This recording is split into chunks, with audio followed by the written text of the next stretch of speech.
Anand Ranganathan. Dr. Anand Ranganathan, what are we to make of this? India is a secular republic.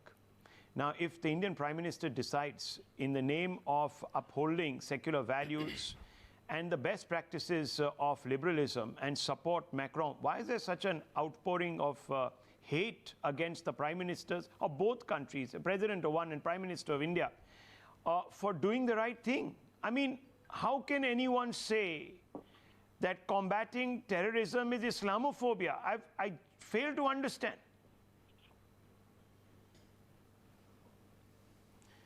Yeah, good evening, Rahul. No, this is to be expected. But let me begin by saying that anyone who cherishes liberty, equality and fraternity stands today with President Macron. And I was astonished to find Congress MLA, as you showed the clip, Arif Masood, deliberately inciting his followers by saying Macron had insulted Prophet Muhammad. These were his words. Let me quote President Macron. Quote, "We will not give up on the cartoons. Samuel Paty was killed because Islamists want our future."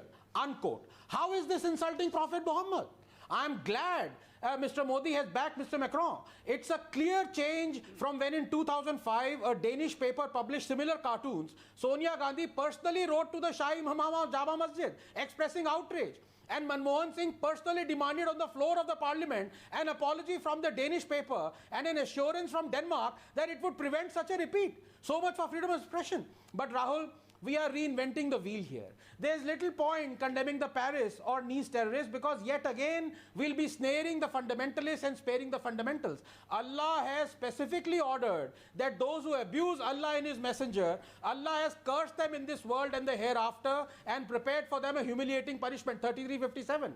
And that the penalty for those who wage war against Allah and His Messenger is that they be crucified or killed, 533. For 1.8 billion Muslims, Allah's word is inviolable. And He Himself has said so. 3362, 6115, 1827, 634. True Muslims understand this. Problem is these so-called moderate Muslims, these poster boys of secularism, they are the ones who are actually Islamophobic. That is, they fear Islam.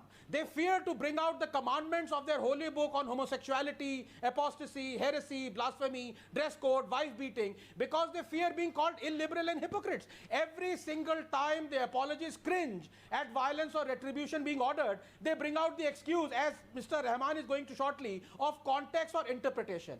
This despite them knowing that most such decrees are open-ended and for all time.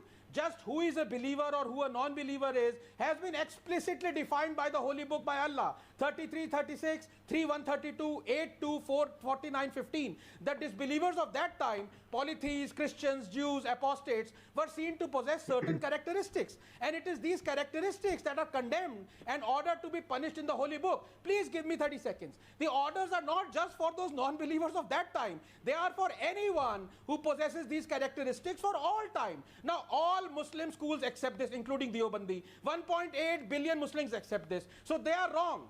And these handful of deceiving poster boys of secularism are right.